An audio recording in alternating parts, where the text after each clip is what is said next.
हमें चाहे उत्तम उत्तम वस्त्र मिले, उत्तम वास मिले, उत्तम भोग सामग्री मिले, श्री जी की व्यवस्था है। और चाहे हमें खाने को न मिले, फटे पुराने कपड़ों से तन को ढकने को मिले, चाहे फुटपाथ पे सोने को मिले, हम कभी वृंदावन नहीं छोड़ेंगे। ये निष्ठा धारण करने से ही सब बात बनती है। जो सुख सुविधा का भोगी होता है वो वृंदावन का लाभ नहीं ले सकता। सुख सुविधा देख करके कि भाई बढ़िया कमरा मिल रहा है, बढ़िया भोजन मिल रहा है, बढ़िया वस्त्र मिल रहा है, चलो अब कहीं नहीं तो वृंदावन वास करते हैं, तो आप फेल हो जाओगे आखिरी में। निष्ठा होनी चाहिए, चाहे व्यवस्था बने या व्यवस्था ना बने। अब हम अपने जीवन को श्री जी के चरणों, बिल्कुल समझो ये जीवन ऐसा ही था। जब किसी आश्रम से निकाले गए तो झोला और श्री जी लेकर राधा वल्लभ जी गए थे, और उतनी देर के रास्ते में मन ने जो चयन किया था उसे हमने देखा था। कहां रहोगे? तो बचपन से कहां रख रहे हैं प्रभु? अपनी गोद में रख रहे हैं, फुटपाथ में रहूंगा। विचार किया था कि हरिवंश महाप्रभु का मंदिर, रात्रि में वहां सो जाऊंगा, दिन में यमुना किनारे शौच आदि स्नान क्रिया हो जाएगी, भिक्षावृत्ति, वृंदावन नहीं छोड़ूंगा। ये मन में नहीं आया कि वृंदावन छोड़ दो। तो देखो वृंदावन कैसी व्यवस्था की है, ये वृंदावन की व्यवस्था है। हम कोई भगत थोड़ी पटाते हैं, श्री जी सब व्यवस्था करते हैं। ये लाडली जो ने, अगर बहुत पैसे वाला कोई है और महल बना दे तो नौकर ही वास करेगा, वो नहीं वास कर पाएगा। वास करने का सौभाग्य श्री जी स्वयं देती है, और जिसको देती है वही वास कर पाता है। जिनको वृंदा विपिन है, कृपा तिन्हि की होए, वृंदावन में तवे तो रहन पाई है सोए। वही रह सकता है जिस पर लाडली जो कृपा करके वृंदावन वास की करुणा कर दी। रहो तो हमें ये निष्ठा धारण करनी। हो सकता है आज हमारी ऐसी परिस्थिति हो, आप श्री जी के लिए, वृंदावन के लिए थोड़ा सा भी कष्ट सहेंगे तो परिणाम जो आएगा वो बड़ा मंगलमय आएगा, बड़ा आनंदमय आएगा। श्री वस्त्राभरणादि भी, श्री खूब रुपया है, वस्त्र है, आभूषण है, भारी व्यवस्था है तो ठीक है। और कर पदाद्युत कर्त दाहादि भी, यदि कोई हमें मारे, हमारे हाथ पैर काट दे तो भी हम वृंदावन नहीं छोड़ेंगे। हमारे हाथ पैर तोड़ दो, हम वृंदावन में मरेंगे लेकिन हम बाहर नहीं जाएंगे। दाहादि भी, अंदर से जलन हो रही, कोई व्यवस्था नहीं बन रही, कोई भजन नहीं बन रहा, कोई शांति ही नहीं, तो भी नहीं छोड़ना। बाहर से मान लो तुम्हारे मकान में आग लग गई, जल गया, कोई घटना घट गई, तो भी हमें वृंदावन नहीं छोड़ना। श्रीपाद एक बात लिख रहे, निंदाम संस्तव, निंदा करे चाहे लाख कोई, हमें अपनी धाम निष्ठा नहीं छोड़नी। अब कोई कुछ भी कहे, धाम निष्ठा नहीं छोड़। अगर आप धाम को नहीं पकड़ेंगे तो धाम आपको नहीं पकड़ेगा, ध्यान रखना। ये हमने खुल करके देखा है। हर व्यवस्था, जब तक आप वृंदावन से प्रीति नहीं करेंगे, एक तरफ वृंदावन रख दिया जाए, एक तरफ आपके सब संबंध, तो सब संबंधों को आग लगा के वृंदावन वास करें, नहीं मेरा कोई नहीं, तो उसको परम पद की प्राप्ति होती है। आप लोग बड़े भाग्यशाली हैं, कैसे माया छूट गई आपको पता ही नहीं। ये कृपा है लाडली जी की। नहीं, दीवालों से प्रेम हो जाता है, दीवालों से। संस्तव कोटि भी कोई बहुत स्तुति करे, यार चलो गांव के तुम प्रधान थे, बड़ा सम्मान हो, पूरा गांव तुम्हारे अनुसार चलता है, ऐसा वैसा। वृंदावन छोड़ के अब जाने वाले, ये वही पकड़ सकता है जो वृंदावन महिमामृत सुने हैं। ये जो हजारों लोग वृंदावन वास कर रहे हैं ना, इसी महिमा के बल से वास कर रहे हैं। नहीं तो घर परिवार छोड़कर बेचारे रिक्शा चलाते, हम देखते हैं ऐसी ऐसी परिस्थिति है, लेकिन हर परिस्थिति में खुशी होकर वृंदावन वास कर रहे हैं। बहु विभूति अत्यंत दैन्यादि भी, बहुत विभूति आ जाए, बहुत रुपया पैसा आ जाए, चलो अब घूमने चलते हैं, चलो अमुक तीर्थ चलते हैं, अमुक नहीं, वृंदावन नहीं छोड़ना। वृंदावन को छोड़ के और तीर्थ दे जात, छान विमल चिंतामणि कौड़ी को ललचात। जैसे कोई विमल चिंतामणि को छोड़कर कौड़ी उठाने जाए, ऐसे वृंदावन को छोड़कर और तीर्थों में जाना है। तीर्थ भगवान के चरण प्रताप से ही बने हैं जितने तीर्थ, और ये भगवान की लीला भूमि है। यहाँ भगवान प्रकट हुए, यहाँ भगवान विविध प्रकार की लीलाएं की, विविध प्रकार की लीलाएं हो रही हैं और होती रहेंगी। ये दिव्य धाम है। दैन्यादि भी, मैं ऐसी परिस्थिति को प्राप्त हो जाऊं कि कोई हमसे बात ही ना करे, कोई पूछे ना, कोई नहीं पूछता। गरीबी में, विपत्ति में, दुख में कोई नहीं पूछता। संसार किसको पूछता है? विभूति ही है, वैभव को। तो वृंदावन में कैसी भी परिस्थिति हो छोड़ना नहीं, किसी को छोटा मत समझो। वृंदावन वासी भजनानंदी उगता हुआ सूर्य है, जैसे उगता हुए सूर्य में तेज नहीं दिखाई देता, लेकिन जब उग जाएगा तब तुम्हें पता चलेगा कि भयंकर का दोपहर का वो सूर्य है जिससे तुम आंख नहीं मिला सकते। तो दीन आदि भी कैसी भी परिस्थिति हो दीन नहीं होना। एक होता है भागवतिक दीनता, एक होती है विषय दीनता। विषय दीनता नहीं कि हमारे ठीक वस्त्र नहीं, हमारे भोजन नहीं, हमारे वैभव नहीं है। ये बहुत कुछ देखा है, आज भी देख रहे हैं। सिर्फ अपनी निष्ठा में बने रहना कोई तुम्हारा बाल बांका नहीं कर सकता। अपनी निष्ठा में परीक्षाएं आएंगी, अगर आप परीक्षा में फेल हो जाते हैं तो माया ले जा सकती है, अगर नहीं फेल हुई तो एक ही उत्तर है, हम वृंदावन नहीं छोड़ सकते, चाहे जो कुछ हो जाए, बस आप पास हो जाएंगे। यहीं पास नहीं हो जाएंगे, वहां भी पास हो जाएंगे। कोई ना कोई रसिक ठेका ले लेगा तुम्हारे कल्याण का। जाओ पड़े रहो वृंदावन, तुम्हारा काम हो जाएगा। तो विश्वास करो, श्री जी बोल रही, तुमसे श्री जी नीलांबर धारण करके बात करने नहीं आएंगी, इतनी योग्यता नहीं है। तो श्री जी किसी रसिक के मुख से बुलवा देंगे, जाओ पड़े रहो। अपने को बस इतनी बात पकड़े रहना कि वृंदावन नहीं छोड़ना, वृंदावन नहीं छोड़ना, चाहे जो कुछ हो जाए। अब मैं मरूंगा वृंदावन, श्री जी मिल जाएंगे। यार अनंत जन्मों की साधना से भी जो काम नहीं बनता वो वृंदावन धाम अपनी कृपा से बना रहा है। इसलिए हम सबसे प्रार्थना करते हैं, ये हम अपनी दुख सुख की बातें तुम्हें इसीलिए बताते हैं कि हर एक के साथ ऐसी परिस्थिति हो सकती है, कोई घटना घट सकती है। आप वृंदावन मत छोड़ना, वृंदावन को ऐसे पकड़े रहना जैसे हम अपने प्राणों को छोड़ने के लिए तैयार नहीं है, ऐसे हम वृंदावन को नहीं छोड़ सकते। और अगर प्राण छूट जाए वृंदावन में तो पक्का हमारा परम कर, हम महापापी भी होंगे तो हमें अगला जन्म वृंदावन में होगा, और फिर उस पाप के दंड को भोग कर श्री जी को प्राप्त हो जाएंगे। जीवान्यव मृतो यथा न विकृतिम, जीवित रहूं या आज मर जाऊं न विकृतिम। वृंदावन की निष्ठा में फर्क नहीं पड़ना चाहिए। एक ही बात हम आपसे कह रहे हैं, भजन बने न बने, धर्म कर्म बने न बने, पड़े रहो वृंदावन में। जैसे भी हो तुम्हारा मंगल। आप ये न सोचो कि आज आपकी परिस्थिति क्या है, आप ये सोचो आज आप हो कहां, वृंदावन में। और वृंदावन प्रिया प्रीतम की कामना पूर्ण करता है। आप तो जीव हो, मुझ गरीब के पास, जिसके पास खाने के लिए नहीं, पहनने के लिए नहीं, रहने के लिए नहीं, और ये क्या कोई किसी से मांगा है क्या? ये वृंदावन कल्पतरु है, वो व्यवस्था की है। तो क्या प्रेमानंद का वृंदावन है क्या?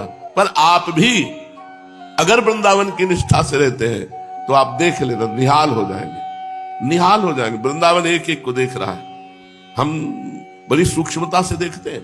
यदि आप चालबाजी से, तो चालबाजी वृंदावन में नहीं चलेगी, फिर भागना पड़ेगा। और सहज स्वभाव से आ गए कि अब तो देखते हैं जैसी भी परिस्थिति होगी, कोई कैसे भी रखेगा, पोछा लगाने को कहेगा तो लगा दूंगा, पर वृंदावन नहीं छोड़ूंगा। तो एक दिन देख लेना कि आपको वृंदावन कैसे रहता है। इसलिए जीवन नेव मृतो यथा, चाहे हमारा जीवन जीवित रहे या मर जाए, हमारी निष्ठा में विकृति नहीं आएगी। मैं वृंदावन वासी हूं, वृंदावन वास करूंगा।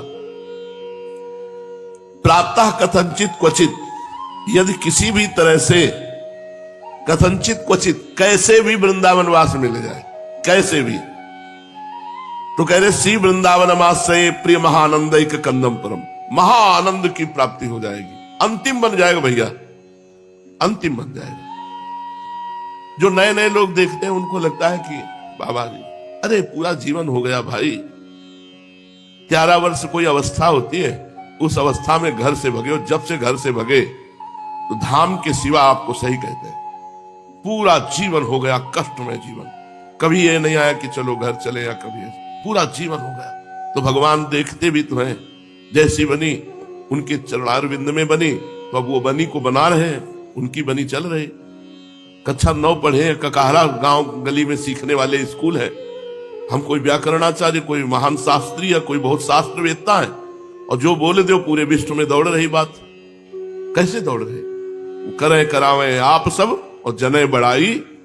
अपने दास को दिखा दिया कि कोई ये ना समझे अनपढ़ है, गंवार है, भिखारी है, गरीब है, दरिद्र, ऐसा ना समझो। भगवान के चरणों का आश्रय लेने मात्र से जैसे जंगहा लोहा पारस के स्पर्श से सोना बन जाता है, ऐसे भगवान की शरणागति से जीव ब्रह्म रूप हो जाता है। ब्रह्मविद ब्रह्मयु भवति, जो ब्रह्म का चिंतन करता है, जो ब्रह्म को जान लेता है, वो ब्रह्ममय हो जाता है। इसलिए अगर आपको वृंदावन वास की श्रद्धा जागृत हुई है तो कैसी भी परिस्थिति हो, हर कष्ट सह लेना, वृंदावन न छोड़ना, तो प्रिय महानंदैक कंदम परम, महा आनंद आपको प्रदान कर देगा, महाआनंद।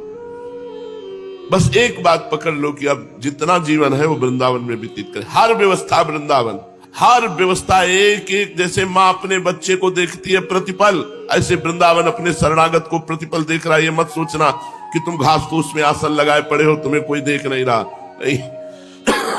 तुम्हारा इष्ट वृंदावन और प्रिया प्रीतम तुम्हें देख रहे हो। जिस दिन वो तुम्हें परिपक्व कर लेंगे, फिर तुम्हें ऐसे उठा देंगे कि पूरा विश्व देखेगा। इसलिए वृंदावन की निष्ठा में परिपूर्ण रहो। चलते हैं, महाप्रभु चैतन्य देव की पावन लीला प्रसंग चल रहा है।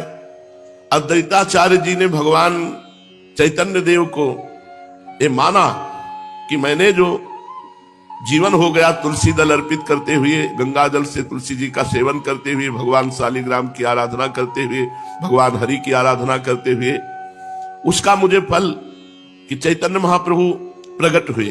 पर बार बार आता, क्या यही वो हैं जिनकी मैं आराधना कर रहा हूं? कई परीक्षाएं ली, हर परीक्षा में यही आता कि भगवान है। फिर भी मन में रहता, क्या मेरे भगवान यही है? महाप्रभु उनकी इस बात को समझ रहे थे। उस दिन संकीर्तन के अनंतर 2-3 दिन हुए, अद्वैताचार्य जी शांतिपुर को चले गए। उनके मन में अब भी प्रभु के प्रति संदेह भाव बने हुए थे। उनका मन अब भी दुविधा में था कि क्या हमारे इष्ट देव ही है या नहीं। इसलिए एक दिन वे संशय बुद्धि से फिर शांतिपुर से नवद्वीप पधारे, और वैसे उनका हृदय प्रभु की ओर स्वतः ही आकर्षित हो गया। वो महाप्रभु को देखते ही आनंद में मगन हो जाते। पर वृत्ति एक उदय हो जाती, क्या ये भगवान है? कोई महाभागवत अवतरित हुई है, ये बात तो ठीक है, लेकिन क्या ये साक्षात भगवान है? भीतर से बिना विश्वास के आनंद की अनुभूति टिकती नहीं है। महाप्रभु को देखते सब बात होती, पर अंदर ये बात आती है, क्या साक्षात भगवान है? उस समय प्रभु श्रीवास पंडित के यहां भक्तों के साथ श्री कृष्ण कथा कर रहे थे। आचार्य को आया देख करके महाप्रभु चैतन्य देव भक्तों के सहित उनके सम्मान के निमित्त उठ खड़े हुए। प्रभु ने बड़ी श्रद्धा भक्ति के साथ अद्वैताचार्य को प्रणाम किया। आचार्य भी लजाते हुए अपने श्वेत बालों से प्रभु के पाद पद्मों की पराग को पोंछा, अर्थात उनके चरणों में मस्तक रखकर प्रणाम किया। उपस्थित सभी भक्तों को आचार्य ने प्रेमालिंगन दान दिया और प्रभु के साथ वे सुखपूर्वक बैठ गए। सबके बैठ जाने पर प्रभु ने मुस्कुराते हुए कहा, देखो भाई, यहां सीतापति विराजमान है, अब किसी को भय नहीं। सीता नाम था अद्वैताचार्य जी की पत्नी को, सीता देवी कहते थे। तो चैतन्य महाप्रभु ने कहा, सीतापति विराजमान है, अद्वैताचार्य जी के लिए संबोधन किया। अब किसी को भय नहीं करना चाहिए, हम तो निर्भय हो गए, वे हमारा शमन न कर सकेंगे, अर्थात कोई भी विरोधी अब हमें परास्त नहीं कर सकता। कुछ बनावटी गंभीरता धारण करते हुए अपने चारों ओर देखते हुए आचार्य ने कहा, यहां सीतापति रघुनाथ तो दृष्टिगोचर हो नहीं रहे, यदुनाथ अवश्य विराजमान है, अर्थात भगवान श्री कृष्ण अवश्य विराजमान है। चैतन्य महाप्रभु के लिए संबोधन किया। प्रभु उसका रहस्य समझ करके कुछ मुस्कुराते हुए लज्जायुक्त हो गए। बात को उड़ाने के निमित्त से कहने लगे, देखो, हम तो चिरकाल से आशा लगाए बैठे थे कि हम सभी लोग आपकी छत्र छाया में रहकर श्री कृष्ण कीर्तन करते, किंतु आप शांतिपुर जा विराजे, ऐसा हम लोगों से क्या अपराध बन गया? अद्वैताचार्य जी इसका कुछ उत्तर देने नहीं पाए थे कि बीच में ही श्रीवास पंडित बोल उठे, महाप्रभु, इनका नाम अद्वैताचार्य है, ये अद्वैत स्थिति में रहते हैं, द्वैत नहीं। इसीलिए अद्वैत शांतिपुर में निवास करता है। अद्वैत ज्ञानम लब्ध्वा पराम शांति, ये शांतिपुर में निवास करते हैं। अब आपका आविर्भाव नवद्वीप रूपी नवधा भक्ति के पीठ में हुआ है, उसमें विराजमान है इस समय नित्यानंद, और नित्यानंद का रसास्वादन करने के लिए अद्वैत भी शांतिपुर छोड़ करके नवद्वीप में पधारा है। अभी ये द्वैत अद्वैत की दुविधा में फंसे हैं। इस गूढ़ उत्तर का मर्म समझकर हंसते हुए आचार्य कहने लगे, अद्वैताचार्य जी, जहां पर श्रीवास है वहां पर लोगों को कमी क्या होगी? श्री के वास में आकर्षण ही ऐसा है कि हम जैसे सैकड़ों मनुष्य उनके प्रभाव से खींचे चले आवेंगे। श्रीवास पंडित इस गूढ़ोक्ति से बड़े प्रसन्न हुए और उसे चैतन्य महाप्रभु के ऊपर घटाते हुए कहने लगे। चैतन्य महाप्रभु की प्रथम पत्नी का नाम लक्ष्मी था कि जब लक्ष्मी देवी थी तब थी, अब तो यहां श्रीवास नहीं है, अब तो नवद्वीप से अंतर्ध्यान हो गई है। प्रभु ने जब देखा श्रीवास बात हमारे ऊपर घटाने लगे, तब जल्दी से कहने लगे, पंडित जी ये आप कैसी बात कर रहे हैं? श्री के माने हैं प्रभु के भक्त, और जहां आप जैसे भक्त विराजमान है वहां श्री का वास अवश्य ही होना चाहिए।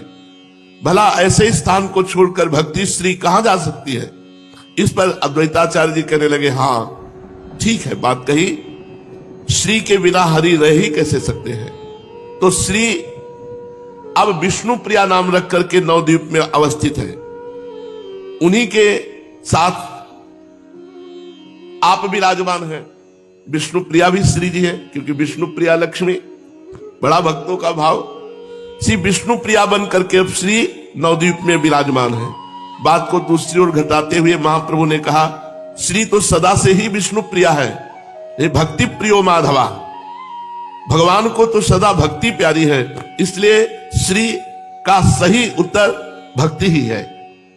ये सुनकर आचार्य जल्दी से प्रभु को प्रणाम करते हुए बोले, तभी तो प्रभु ने एक विग्रह से लक्ष्मी रूप से उन्हें ग्रहण किया और फिर अब श्री विष्णु प्रिया के रूप से उनके दूसरे विग्रह को अपनी अर्धांगिनी बनाया है। इस प्रकार बड़ी हास्य विनोदमयी भक्ति संबंधी बातें हो रही थी कि प्रभु के घर से एक आदमी आया और उसने नम्रता पूर्वक प्रभु से निवेदन किया, सची माता ने कहलाया है कि आज अद्वैताचार्य घर में ही भोजन करें, कृपा करके वे हमारे आज के निमंत्रण को स्वीकार करें। उस आदमी की बातें सुनकर प्रभु ने उसे कुछ भी उत्तर नहीं दिया। जिज्ञासा के भाव से आचार्य के मुख की ओर देखने लगे। प्रभु के भाव को समझकर आचार्य कहने लगे, हमारा अहोभाग्य, जो जगन माता ने हमें भोजन के लिए निमंत्रित किया है, इसे हमें अपना सौभाग्य समझना चाहिए। बीच में ही बात को काटते हुए श्रीवास पंडित बोले, इस सौभाग्य सुख को अकेले ही लूटोगे या हम सबको साझी बनाओगे? हमें तो अकेले कभी इस आनंद का उपभोग नहीं करने देने का विचार है, अर्थात हम भी साथ चलें आपके। यदि गौरांग हमें निमंत्रित ना भी करेंगे तो हम सची माता के समीप जाकर याचना करेंगे। वे साक्षात अन्नपूर्णा ही ठहरी, उनके दरबार से कोई निराश होकर थोड़ी ही लौट सकता है। आचार्य महाशय, तुम्हारी अकेले ही दाल नहीं गलने की, हमें भी साथ ले चलना पड़ेगा। आचार्य अद्वैत और महाप्रभु वैसे तो दोनों ही सिलहट निवासी ब्राह्मण थे, किंतु दोनों का परस्पर में खान पान एक नहीं था।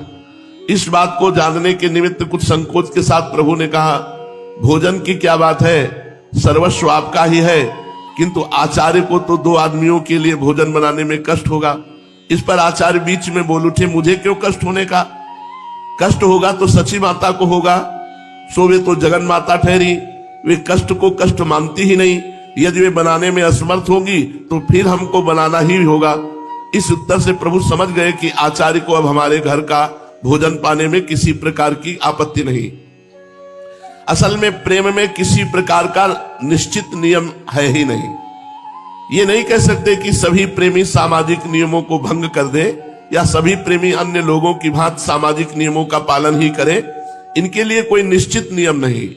भगवान राम जैसे सर्वश्रेष्ठ प्रेमी ने सीता जी की परीक्षा की, अग्नि परीक्षा ली और फिर अंत में सीता जी को वनवास दिया। इसके लिए कोई कह नहीं सकता कि इसका क्या कारण। लक्ष्मण का परित्याग जैसे असह्य और वेदनापूर्ण कार्यों को इसलिए किया जिससे लोक संग्रह का धर्म अक्षुण्ण बना रहे। इसके विपरीत भगवान श्री कृष्ण ने प्रेम के पीछे सामाजिक नियमों की कोई परवाह नहीं की। अभी देखा जाता है बहुत से अत्यंत प्रेमी सामाजिक और धार्मिक नियमों में दृढ़ रहकर बर्ताव करते हैं और बहुत से इन सब की उपेक्षा भी करते देखे गए हैं। इसीलिए प्रेम पंथ के लिए कोई निश्चित नियम निर्धारित नहीं किया जा सकता। ये तो नियमों से रहित अलौकिक पंथ है। आचार्य के लिए प्रभु के घर में क्या संकोच था। प्रेम में कोई नेम रह नहीं जाता और नेम के बिना प्रेम होता नहीं। पहले जो ब्राह्मण लोग थे बड़े नियम वाले होते थे। ब्राह्मण के भी घर जाएंगे तो अपने हाथ से बनाएंगे और अपने हाथ से बनाकर प्रभु को भोग लगा के पाएंगे। तो अद्वैताचार्य जी भी ऐसा करते थे। इसीलिए महाप्रभु ने पूछा कि आपको और भक्तों का बनाने में तो कष्ट होगा, तो उनका मैं क्यों बनाऊं, सची माता बनाएंगी। तो महाप्रभु समझ गए कि अब हमारे घर का पाने में इनको कोई संकोच नहीं। स्वीकृति लेकर वो मनुष्य माता से कहने चला गया। इधर अद्वैताचार्य जी ने धीरे से कोई बात श्रीवास पंडित के कान में कही। आप में दोनों को धीरे धीरे बातें करते देखकर चैतन्य महाप्रभु हंसते हुए कहने लगे, दोनों पंडितों में क्या गुपचुप बातें हो रही हैं? हम उन बातों को सुनने के अधिकारी नहीं है क्या? प्रभु की बात सुनकर आचार्य तो कुछ लज्जित से होकर चुप हो गए, किंतु श्रीवास पंडित थोड़ी देर में ठहर कर कहने लगे, प्रभु, आचार्य अपने मन में अत्यंत दुखी हैं। वे कहते हैं, प्रभु ने नित्यानंद जी के ऊपर तो कृपा करके उनको अपना असली रूप दिखा दिया, किंतु ना जाने क्यों हमारे ऊपर कृपा नहीं करते। हमें पहले आश्वासन भी दिलाया था कि तुम्हें अपना रूप दिखावेंगे, किंतु अभी तक हमारे ऊपर कृपा नहीं हुई। कुछ विस्मय सा प्रकट करते हुए चैतन्य महाप्रभु ने कहा, मैं समझा नहीं, असली रूप कहने से आचार्य का क्या अभिप्राय है? मेरा असली रूप तो यही है जिसे आप सब लोग देख रहे हैं, वो अब भी देख रहे हैं। अपनी बात का प्रभु को भिन्न रीत से अर्थ लगाते हुए देखकर श्रीवास पंडित ने कहा, हाँ प्रभु, ये ठीक है, आपका असली रूप तो यही है। हम सब भी इसी गौर रूप की श्रद्धा भक्ति के साथ वंदना करते हैं, किंतु आपने आचार्य को अन्य रूप के दर्शनों का आश्वासन दिलाया था, वे उसी आश्वासन का स्मरण मात्र करा रहे हैं। श्रीवास के ऐसे उत्तर से संतुष्ट होकर महाप्रभु कहने लगे, पंडित जी, आप तो सब कुछ जानते हैं, मनुष्य की प्रकृति सदा एक सी नहीं रहती, वो कभी कुछ सोचता है, कभी कुछ। जब मेरी उन्माद की अवस्था होती है तब उसमें न जाने मैं क्या क्या बक जाता हूं, उसका स्मरण मुझे स्वयं ही नहीं रहता। मैंने अपनी उन्माद अवस्था में आचार्य से कुछ कह दिया होगा, उसका स्मरण मुझे अब बिल्कुल नहीं है। यह सुनकर कुछ दीनता के भाव से श्रीवास पंडित ने कहा, प्रभु, आप हमारी हर समय क्यों वंचना किया करते हैं? लोगों को जब उन्माद होता है तब उनसे अन्य लोगों को बड़ा भय होता है, लोग उनके समीप जाने तक में डरते हैं, किंतु आपका उन्माद तो लोगों के हृदयों में अमृत सिंचन सा करता है। भक्तों को उससे बढ़कर कोई दूसरा आनंद ही प्रतीत नहीं होता। क्या आपको उन्माद सचमुच में उन्माद? यदि ऐसा हो तो फिर भक्तों को इतना अपूर्व आनंद क्यों होता है? आप में सर्व सामर्थ्य है, आप जिस समय जैसा चाहे रूप दिखा सकते हैं। महाप्रभु ने कहा, पंडित जी, सचमुच आप विश्वास कीजिए, किसी को कोई रूप दिखाना मेरे बिल्कुल अधीन नहीं है। किस समय कैसा रूप बन जाता है इसका मुझे स्वयं पता नहीं चलता। आप कहते हैं कि आचार्य श्याम सुंदर रूप के दर्शन करना चाहते हैं, ये मेरे हाथ की बात थोड़ी ही है, ये तो उनकी दृढ़ भावना के ऊपर निर्भर करता है। उनकी जैसे रूप में प्रीति होगी उसी भाव के अनुसार उन्हें दर्शन होंगे। यदि उनकी उत्कृष्ट इच्छा है, यदि यथार्थ में वे श्याम सुंदर रूप का ही दर्शन करना चाहते हैं तो आंखें बंद करके ध्यान करें, बहुत संभव है वे अपनी भावना के अनुसार श्याम सुंदर की मनोहर मूर्ति के दर्शन कर सकेंगे। प्रभु की ऐसी बात सुनकर आचार्य ने कुछ संदेह और कुछ परीक्षा के भाव से आंखें बंद कर ली। थोड़ी ही देर में भक्तों ने देखा आचार्य मूर्छित होकर पृथ्वी पर गिर पड़े। लोगों ने उनके शरीर को स्पर्श करके देखा तो उसमें चेतना मालूम ही नहीं पड़ी। श्रीवास पंडित ने उनकी नासिका के छिद्रों पर हाथ रखा। उन्हें ऐसा प्रतीत हुआ मानो उनकी सांस चल ही नहीं रही है।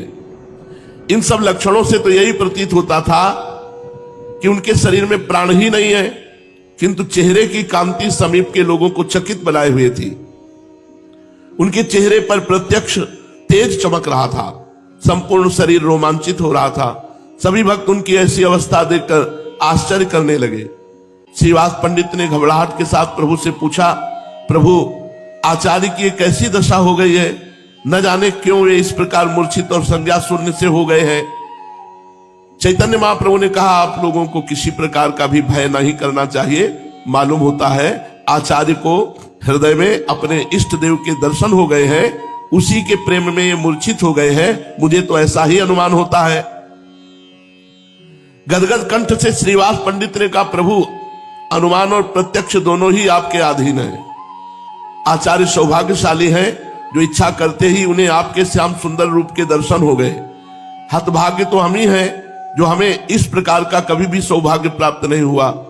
अस्तु अपना अपना भाग्य ही तो है, ना हो हमें किसी और रूप का दर्शन, हमारे लिए तो गौरांग रूप ही यथेष्ट है। अब ऐसा अनुग्रह कीजिए जिससे आचार्य को होश आ जाए। श्रीवास जी की बात सुनकर महाप्रभु ने कहा, आप भी कैसी बात कहते हैं, मैं उन्हें कैसे चेतना कर सकता हूं, वे स्वयं ही चैतन्य होंगे। देखो देखो आचार्य अब कुछ कुछ आंखें खोलने लगे हैं। प्रभु का इतना कहना था कि आचार्य की मूर्छा धीरे धीरे भंग होने लगी। जब वे स्वस्थ हुए तो श्रीवास पंडित ने पूछा, आचार्य क्या देखा? श्रीवास के पूछने पर गदगद कंठ से आचार्य कहने लगे, ओहो अद्भुत रूप के दर्शन हुए। वे ही श्याम सुंदर बनवारी, पीत पटधारी, मुरली मनोहर मेरे सामने प्रत्यक्ष प्रकट हुए। मैंने प्रत्यक्ष देखा, स्वयं गौरांग ने ही ऐसा रूप धारण किया, मेरे हृदय में प्रवेश किया और अपनी मंद मंद मुस्कान से मुझे बेसुध सा बना दिया। मेरा मन अपने अधीन नहीं रहा। मैं श्याम सुंदर की उस रूप माधुरी को पान करने में ऐसा तल्लीन हुआ कि अपने आप को ही खो बैठा। थोड़ी देर के पश्चात वो मूर्ति गौरांग रूप धारण करके मेरे सामने आ बैठी।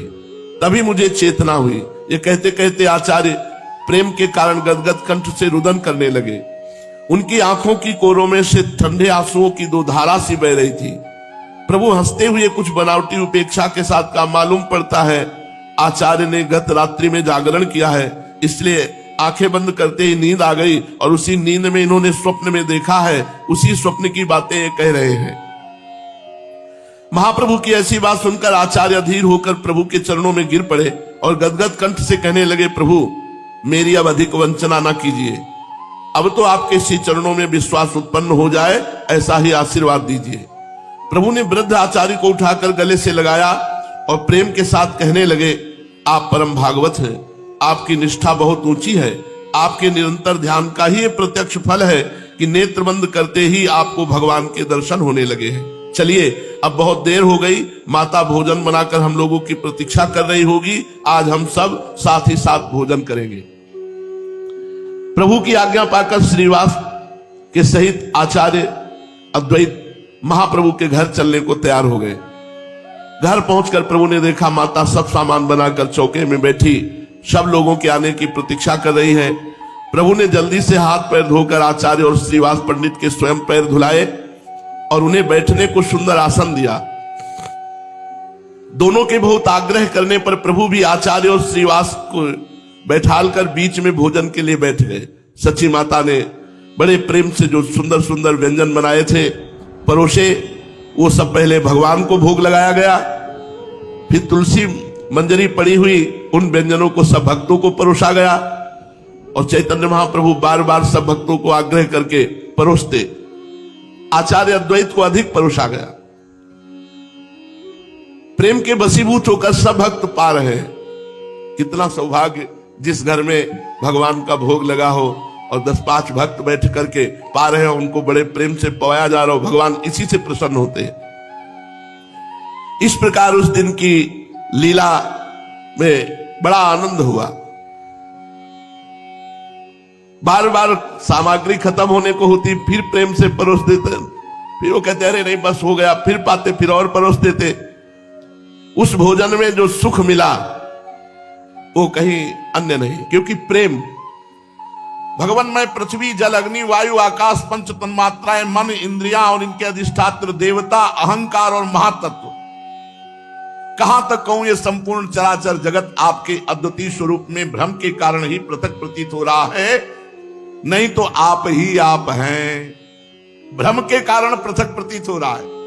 हे शरणागत भय भंजन प्रभु, मेरे पुत्र भौमासुर को तो आपने कृपा करके परम पद प्रदान किया, अब मेरे पुत्र भौमासुर का पुत्र ये भगदत्त बहुत भयभीत हो रहा है।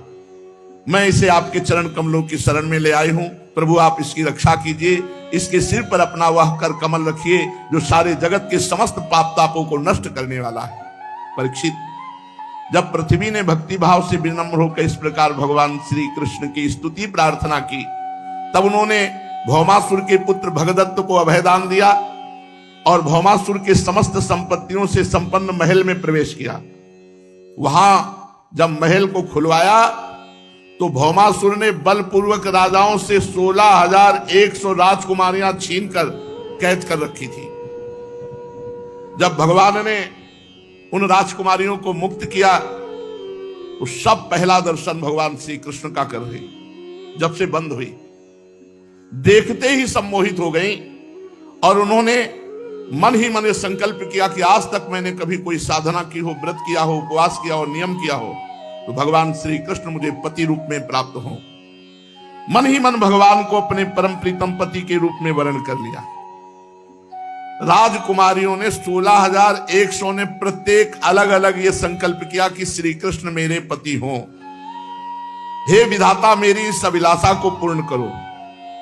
और सब ने भगवान के चरणों में प्रणाम किया, भगवान के चरणों का आश्रय लिया। और भगवान सबके मन की बात जानने वाले हैं। भगवान ने उन राजकुमारियों से कहा तुम निर्भय हो जाओ और तुमने जो कामना की है उसकी तुम्हें प्राप्ति होगी। और सबको सुंदर सुंदर वस्त्र पहनाने का आदेश किया। दासियों ने सुंदर वस्त्र पहनाए, 16,100 पालकियां मंगाई, एक एक राजकुमारी को सुंदर सुसज्जित करके द्वारिका भेजा और वहां से बहुत बड़ा खजाना, रथ, घोड़े, अतुल संपत्ति ये सब भेजी द्वारिका। ऐरावत के वंश में उत्पन्न हुए वेगवान 4-4 दांत वाले सफेद रंग के 64 हाथी वो भी द्वारिका भेजे। इसके बाद भगवान श्री कृष्ण ने सत्यभामा जी को लेकर के कहा चलो तुम्हें देवराज इंद्र की राजधानी के दर्शन करावें। गरुण जी से कहा ले चलो, स्वर्ग ले चलो। वायु से तीव्र गति मन की और मन से भी तीव्र गति गरुण जी की है। जैसे आप अमेरिका गए तो सोचो अमेरिका पहुंच गया, मन पहुंच गया, इससे भी तीव्र गति गरुण जी। कहा स्वर्ग चलना है तो है पूरा होते हुए स्वर्ग पहुंच गए। स्वर्ग चलना है महाराज स्वर्ग आ गए। गरुण जी महाराज ऐसे भगवान के वाहन, ऐसे थोड़ी वाहन की कितने 100 किलोमीटर गिरफ्तार में चले गए, कई बजे पहुंचेगा, ऐसा नहीं है। स्वर्ग चलना है, महाराज आ गया। ये तो मन की गति है। आपने ऑस्ट्रेलिया, अमेरिका कुछ भी जो देखा है आप देखो, सोचो ऑस्ट्रेलिया पहुंच गया मन और मन से भी कई गुना बढ़कर तीव्र गति गरुण जी की है और गरुण जी से भी कई गुना बढ़कर के तीव्र गति भगवान श्री हरि की है। तभी तो जब देखा गजेंद्र के पास गरुण ने तो छोड़ करके भगवान तुरंत गरुण को भी छोड़ दिया और तुरंत बचा, क्योंकि वो डूबने में कितना समय लगता है। महाराज भगवान श्री कृष्ण चंद्रजू देवराज इंद्र की राजधानी अमरावतीपुरी में गए। देवराज ने देखा कि भगवान पधारे तो इंद्राणी के सहित सत्यभामा और भगवान श्री कृष्ण का पूजन किया। फिर देव माता आदित्य को प्रणाम करके भगवान ने कहा माता ये अपने कुंडल स्वीकार करो, भौमासुर मारा गया। सत्यभामा जी से कहा चलो देवपुरी की तुम्हें वाटिकाएं दिखा देते हैं, उपवन जहां आप सराय विहार करते हो सुंदर। बताया ये पारिजात है, ये कल्पतरु है, इसकी ये महिमा, इसकी ये महिमा है। सत्यभामा जी ने कहा हमारे भी उपवन में एक कल्प वृक्ष होना चाहिए, तो उखाड़ लेते हैं। गरुड़ जी को आदेश किया कि हम भी विराजमान होंगे। सत्यभामा जी एक कल्प वृक्ष रख लो गरुड़ जी पर, कल्प वृक्ष। देवराज इंद्र ने जब अमृत अपहरण किया था तो कहा कि हे देव शिरोमणे, मैं आपसे पूछता हूं कि आप में कितना बल है, क्योंकि हम कोई भी देवता आपके बल की था नहीं पा रहे।